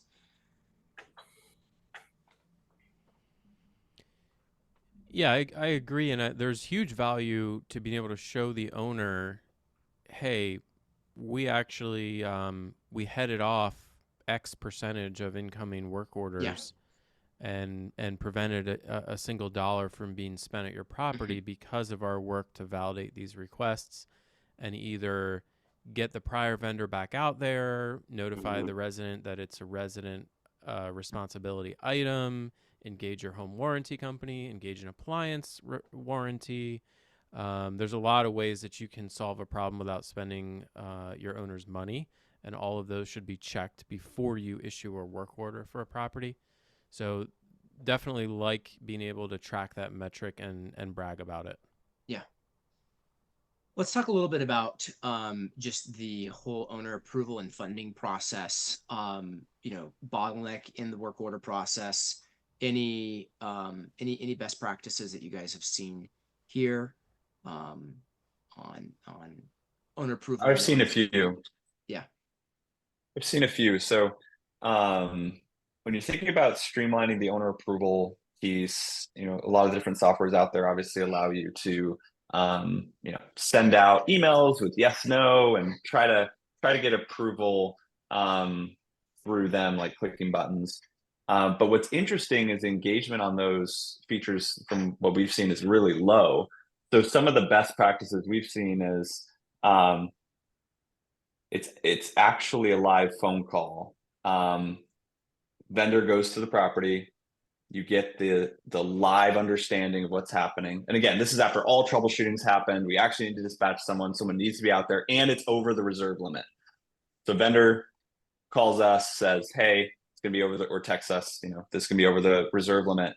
The maintenance coordinator then calls the owner live right then. As much as possible, try to just connect right there and then and get approval from them live. You're able to explain it rather than typing up an email and doing all of that to them, because it's an important piece of the asset management process. And so that's something that we've seen a couple clients just take that personalized approach, again, well after everything's done, in advance to minimize it. But if you get to that point where you really need their approval, it's over the maintenance limit, then it usually is time to loop them in personally live, where you actually have some vendors still on site at the property. So sometimes people do it via text. If the owner can't take the live call, they'll text in advance, just be like, hey, can you take a call right now? Vendors at the property would love to discuss this with you. And most of the times, even if they're at a 9-to-5 job, they're able to text if they can't take a call. So that would be the alternative. Vendors at the property. I love that language. The other thing that comes up for me here is that the 2 orange steps can be skipped if it's under the maintenance approval limit. Yes. And exactly. if you what we do is we tie our maintenance approval limit to our maintenance reserve, like those are equal. And we actually have different levels. So they could be high, they could be low, depending on which plan our property owners pick. But in any case, if it's under that number, you can just proceed. Right. Assuming there's not something weird going on with the funds available in the property owner's account. So that sort of naturally points to the concept of raising those numbers over time. Raise your maintenance approval limit and raise your maintenance reserve in conjunction with that. That is a huge area that I don't hear a lot of chatter about, but it's something we've made a deliberate effort over the years to push those numbers up higher and higher and higher. That just saves everybody time and hassle, and you're not making funding requests, you're not getting approval, and you can just go. So push the limits on that. Let's collectively, as an industry, start to apply pressure to our owners to raise these up to be something to where we're not having to go and ask for permission on every little thing. I mean, not for nothing, but costs to get repairs done have like doubled in the last 6 or 7 years. So really, our maintenance approval limits and reserves should also have doubled in the last 6 or 7 years, but something tells me they have not. Let's go ahead and jump in chat. So what is the maintenance owner approval threshold? Not talking about the reserve. I just want to know what your owner approval threshold is, and hopefully your reserve matches that. All right. Okay. What about for you, Peter Wolf? Yeah, it depends on the plan, but I think it ranges from like $750 up to $1,500, if I remember right. Wow. And we took a page out of Peter's book and did depending on your plan will determine the amount, but we have a normal amount and then we have a HVAC/plumbing amount. HVAC and plumbing are the bulk of our work orders, but they're also the ones that are more closely tied to that habitability category. And so we don't want anybody withholding rent. So we have a separate dollar amount, which is higher for those categories. Nice. Okay. Awesome. Well, let's, I want to kind of talk a little bit about just a couple of things, big picture here. And just generally how you guys are using owner feedback, whether that's NPS or other forms of feedback, and owner and resident feedback to just diagnose and optimize your processes. And then I want to talk a little bit about reporting as well. So actually, let's just dig into reporting here for just a second. I'm going to skip the slides as we've already gone through this. This is the goal, is to be able to define, measure, benchmark around these metrics. And Zach, just talk for a second a little bit about and all of you guys, since you're all very much involved with LeadSimple, what are the current methods of reporting on process performance in LeadSimple? And then I want to talk a little bit about some of the things that we're doing here at ProfitCoach through our integration with LeadSimple.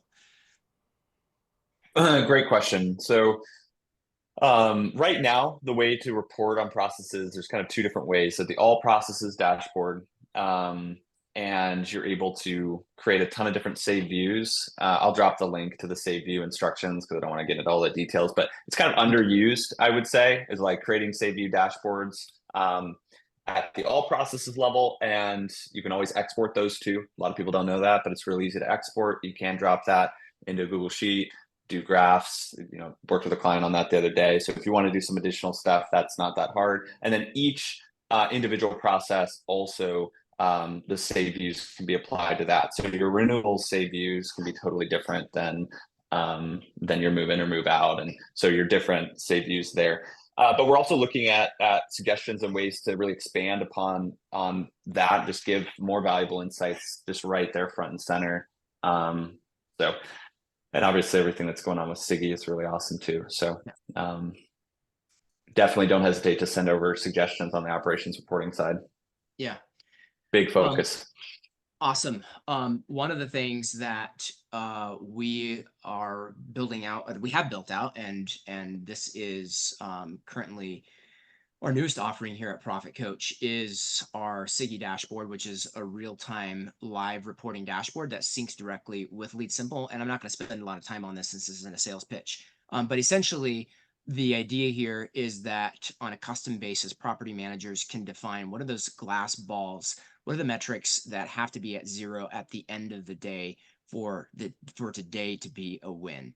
And so as we look at a lot of the milestones that we've talked about, there's certain things that have to happen, within a certain number of days. For example, your move out inspection for this particular property manager, Sweet Sauce Property Management, has to happen within 3 days of the move out. And they currently have 2 inspections where today is the 3rd day. And so the idea here is that you can double click on that 2 and it pulls up a list of those properties, those specific processes in LeadSimple, and dials your team directly into the glass balls of what has to get done today to win.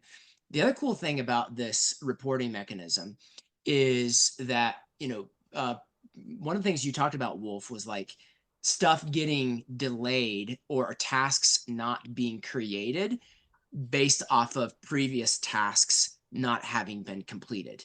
And the cool thing is this reporting dashboard circumvents that.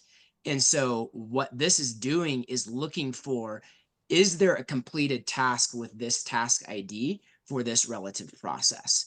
And so we can see that like, for example, for your security deposit process, Wolf, like if there's a certain task that has to be completed within X days of the move out, that task may not exist in LeadSimple, but this dashboard can measure whether or not that task has been completed, even if it hasn't even been created. Does that make sense?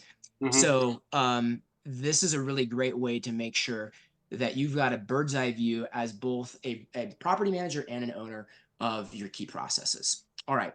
I want to just touch a little bit on kind of where we're at with the PM operations standards, and specifically talk about the direction that this is heading. So we've talked a lot about some of the different metrics here today that we're dialing and discussing.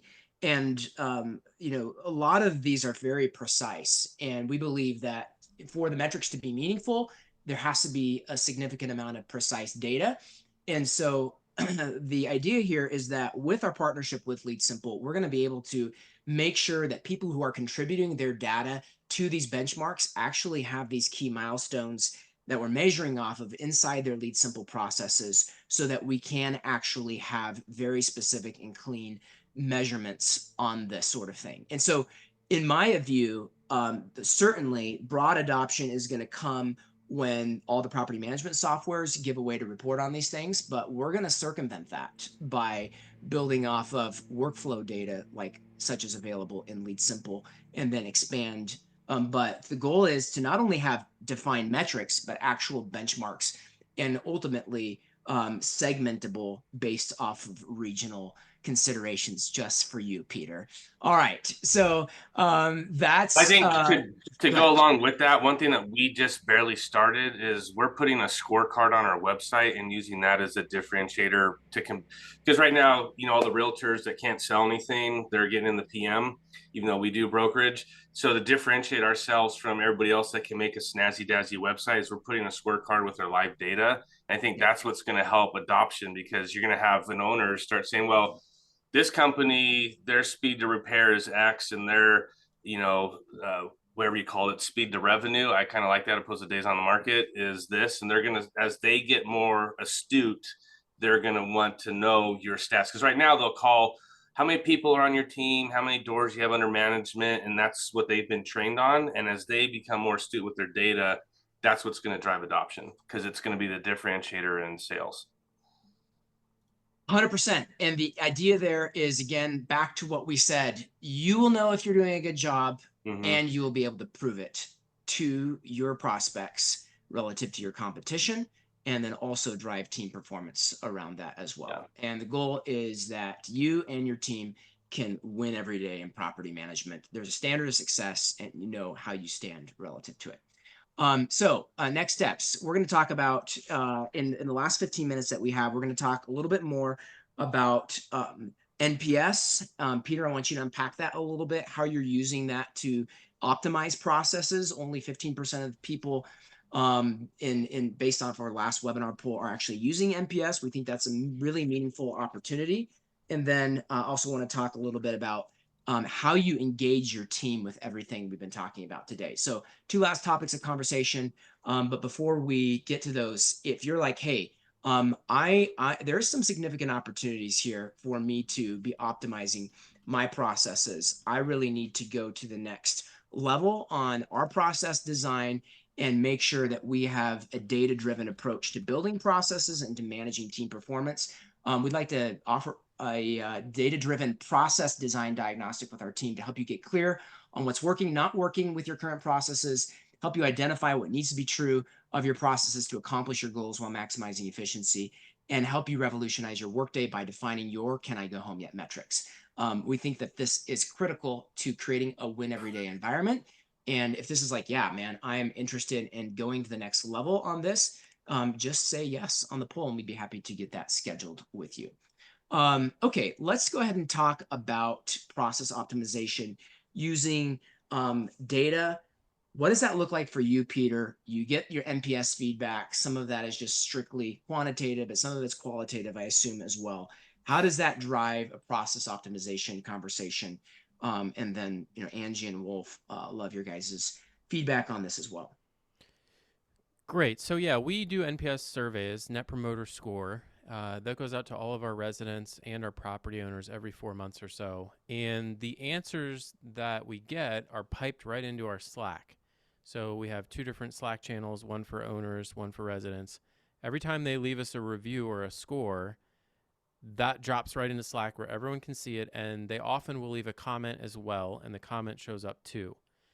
So we're doing a bunch of different stuff with this. We're, of course, tracking our score over time. So trends are way more valuable than snapshots. So is my score increasing or decreasing is way more interesting than just knowing what the score is. So we're watching the number over time. Ideally, it's going up. If it starts to flatline or go down, then we can start to dig a little deeper and try and understand what's causing that. And then the real-time feedback we're getting as the scores come in is great for our team to just see what's resonating with our property owners and our residents, both good and bad. And that tends to allow us to head off minor problems before they start to show up in things like our Google reviews. It's amazing how many low scores we'll get through the NPS that result in nothing happening versus if they wouldn't have had that opportunity to kind of vent and for us to deal with it and know about it, eventually that would have turned into a bad Google score. So really like that as a leading indicator.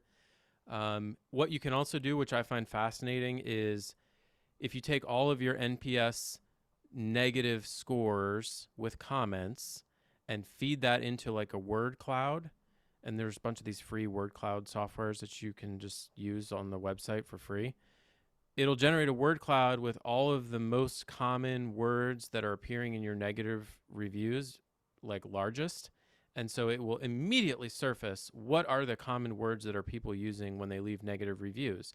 Is it application? Is it maintenance? Is it turnover cost? Is it disbursements? Is it communication? What is the theme that's driving your customers mad?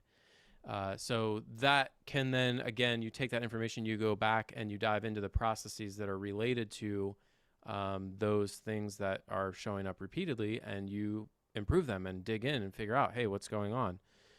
So yeah, the software we use is called Retently. It works very well. It's reasonably affordable. I messed around with a bunch of different NPS surveys and I ended up landing on them. They've got great reporting. They also have really nice Zapier integrations as well. So that's why we use them. Awesome. And now who's responsible, Peter, for driving those process optimizations? How are you engaging the team in that? Well, both the resident and the owner score are on our level 10 scorecard for our leadership weekly traction EOS meetings. So we see the trend over time. Every week we look at it, and each of those has someone's initials next to it. They own that number, and so they are responsible for hitting and keeping it above our goal. So basically you just assign someone to keep an eye on those things and deal with the issues as they come up and take the actions that are needed to improve the processes to eventually drive up the scores over time. Like, but specifically on your team, is that like your, is that your integrator? Is that your, property managers? Like what level of, how far down is this data getting pushed, and where are suggestions coming from in terms of changing these kinds of processes? So the scores as they come in are visible to everybody, both in Slack and we make our scorecard. That data gets published on our flat screen panel on our wall as well. The person responsible for the owner NPS score, that might be our COO. And then I think the person responsible for the resident NPS score is, I believe, our director of operations, Lauren, who's kind of over all of our tenant and owner ops. Our structure is a little weird. We're kind of an awkward size right now. We're departmental, so I don't know if this is going to map onto everyone's org chart. But the main idea is that you make one person responsible for it and let them investigate and dig into what's going on with the score. How about for you, Wolf? You guys, I think, are doing some amount of owner surveys, especially after onboarding. What does that look like? How are you using that data to optimize the process? Sure. So we use Retently as well. After seeing how Peter, the back end of it, I was like, this is great. Does the word wall. We have a separate, I think they call them campaigns. So we know vendor, owner, tenant. We are surveying all those. And I'm thinking that we now need to maybe do ones on a per process level. But we do have in specific processes. So move in, move out, and work order, a link that goes out that will drive people to fill out that, so that we have that data. And usually when it comes in, oh yeah, that's the one that just moved out. This is why they did, X, Y, and Z. But just thinking out loud here, that if we're trying to do it on a per process level, maybe it's CSAT would be a better one opposed to NPS on a per process level. But I think having that software is definitely very beneficial, because you can do it on yourself manually, but it just makes it's so easy. For me, the challenge was, man, I'm going to send this out to every single tenant, owner, and vendor. What if they hate us? What if it's really bad? Just send it. Whatever it is, send it. And now you actually have a place that you can build from and start looking at, because even those negative scores, even those crazy tenants who say, if I could give a negative star review, I would. There is some smidgen of truth in that review. Either you could have communicated more, or you could have communicated more clearly, or there's always some truth in there. And if you just let your emotion drive the decision, you're not going to have a decision. You're just going to be operating on emotion. So I think just get that data, send it out. I just helped another property manager in San Diego. I said, okay, I'm launching it for you. She's like, okay, I don't want to look at the screen. I said, well, it takes a while, but just launch it, get the data, and it is what it is, and just go from there. Yeah, it's looking at reality, and then on a positive flip side, and I believe you, Peter and Wolf, do this, but if not, it's one that I've seen. You can have the NPS survey built in to different points in the process, so you can do it at key points. Also, for the positive people, that is a perfect time to ask for a review. So there is a positive upside of things you wouldn't know as well. So if they give you a positive review or positive NPS score, highly likely. And some of the tools, I think Give Kudos actually does that automatically. I need to look at that again, but if they give you a positive NPS score, it automatically says, hey, would you be willing to just jump right here to our Google page and do it right now? Give us a review. So Either of you care to answer Kelly's question in chat? Put you on the spot. What were your? So I know for us, I'm gonna log into Retently. Our score was really high, and not to brag, but it was high. And the way NPS scores, it's -100 all the way to +100. So that was kind of a trip understanding that. And you have to know, that's another thing, as an industry, there isn't a standard NPS score. Where I learned some industries have acceptable ranges. Yet, Wolf. And so we were, when you grouped it all together, we were at like 56, I think.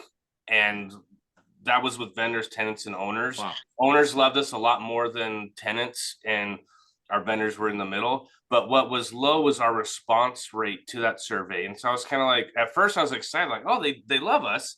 But then I was like, wait a second, we only have like 9% responded on the first one. Yeah. I said, well, that's not really high. And so what I took from that, whether it's right or wrong, is that we're just doing a good job. We're not doing bad enough that somebody's willing to spend their energy to tell us that we suck. But we're also not doing great enough that they're willing to spend their time to tell us, to be a promoter, that they love us. We're just doing a solid, good job. And so then we've been using that to look at, okay, how can we do better so that people would be willing to take their time to say that we're doing great? Yeah. Awesome. But you still didn't answer the question. Oh yeah, you did. 56, has it improved or gone down since then? It's improved. Okay, awesome. We're in the 70s. Wow, fantastic. That's amazing. Still a slower response rate, though. I'm trying to get to a 30% response rate. Mm-hmm. And your score is too high. I think all right, you're doing too much for your owners, or not charging them enough, or both. Okay. All right. That was really compelling, Peter. Okay. We're gonna wrap up here with, I just want to chat about team performance, team engagement here. And you guys are already tracking some things. Angee, you work with a lot of people also in terms of just like engagement with LeadSimple, with process optimization. I'm curious, Angee, do you have any feedback that you can give everybody here in terms of like, hey, if you want your team to be engaged with LeadSimple and engaged with improving it for them, here's what you absolutely need to do. Any feedback on that? Got to incorporate it into your team meetings. You got to incorporate it into performance metrics that they've got to be in there. Mm-hmm. I mean, you just have to set the expectation and really demand it, unfortunately, because it's hard to change habits. And we just find that this across the board is a real struggle for folks to get their team. They got to buy into the vision, and however we can come alongside that, we get so excited if folks invite us to try and help come alongside that rollout to their team. I'm trying to do that in my couple of times a month Friday sessions for new users, to help those new team members understand what's in it for them, because it really is meant to change their day-to-day work lives. So I guess that would be the first one. Your team has to understand the value of it. But then, using our dashboards that we have right now, as Zach was talking about, to run your team meetings, or at least talking about those things in the team meetings, and really expressing, I guess, taking advantage of the visibility. that LeadSimple gives you into what's running on track, off track, completed projects that might be overdue where it's all hands on deck. We got to get this marketing, over the finish line or whatever it might be, that I think folks really miss the opportunity if they just let LeadSimple, okay, we rolled it out and then it's just gonna sit there.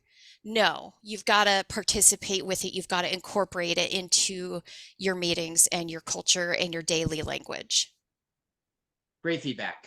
Great feedback. All right, guys, we're going to wrap up here. I want to just final thoughts on how does this create value, and in terms of direction of the industry.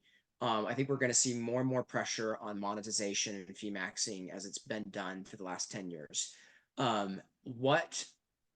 does what we're talking about today impact value creation going forward? And how do people take advantage of the opportunity to create value in new ways by actually driving experience around the processes we've been talking about? Final thoughts, guys? Yeah, I'll jump in here really quick because I do have a hard stop, and I wanted to share one thing that's really interesting that I've seen. Value creation at every point within the process of, and Daniel, you know this better than anyone, but when you look at revenue per unit and optimizing your revenue per unit while not charging owners as much as possible, like not just raising the management fee, that comes through ancillary revenue. And obviously there's the fee maxing conversation, which is just squeeze every last drop out of a tenant without really focusing on value. I think the connection of those two things is we have great processes that communicate well to residents and owners at every step of the way, because communication is the #1 pain point that people complain about on both the owner and the resident side. That allows us and justifies us in charging for the value we're creating at those points. And then you actually charge the fees you're supposed to charge. It's incredible to me. The average fee collection on ancillary fees, it tends to be below 50% of what you're contractually allowed to charge, because you're not consistently doing that. And if you a few days late, a few days off, you just drop the ball on charging the fees that you should have been charging. And it's kind of a silent killer too to your RPU. You think it should be something else, and then it actually isn't.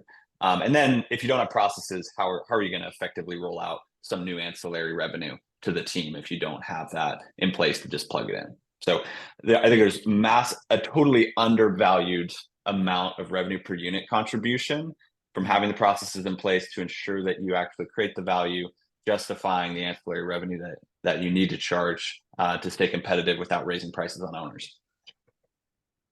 Awesome. Peter, Wolf, final thoughts? Just start. I think there's been a lot of talk and a lot of, you should use this or this tool. Just pick something and just start today. Mm-hmm. And because until you have a baseline, where are you going to go from there, right? So just get a baseline in something, whether you want to do NPS or you're going to pick one process or whatever, but just start. I think I've seen too many people, in coaching where it's well, until I get this done or that done, then I'll start. No, just start. Just start. Do something small. Yeah. Well, I'm excited about this, Danny. This is a huge area of focus for me, and it's something I'm going to be amplifying as much as I can throughout the industry. The discussions that we had last time and today are moving the industry forward, especially as we narrow in on some of these definitions and milestones and metrics. Couldn't be more excited about what's going on here. So, this is gold to me. Awesome, guys. Hey, thank you so much, everybody. 2 hours of your day. Very valuable. I appreciate you being here. Thanks to Angee, Wolf, Zach, Peter, and Brad. Good to have you popping in here for a little bit as well. And stay tuned. We are going to take the feedback literally that you guys gave us in several hundred chat messages today. Going to be boiling all that down into the forthcoming PM operations standards so that we can begin to define, measure, benchmark, and derive best practices from top performers in this industry and push this industry forward. Thank you, everybody. Have a great rest of your day. See you.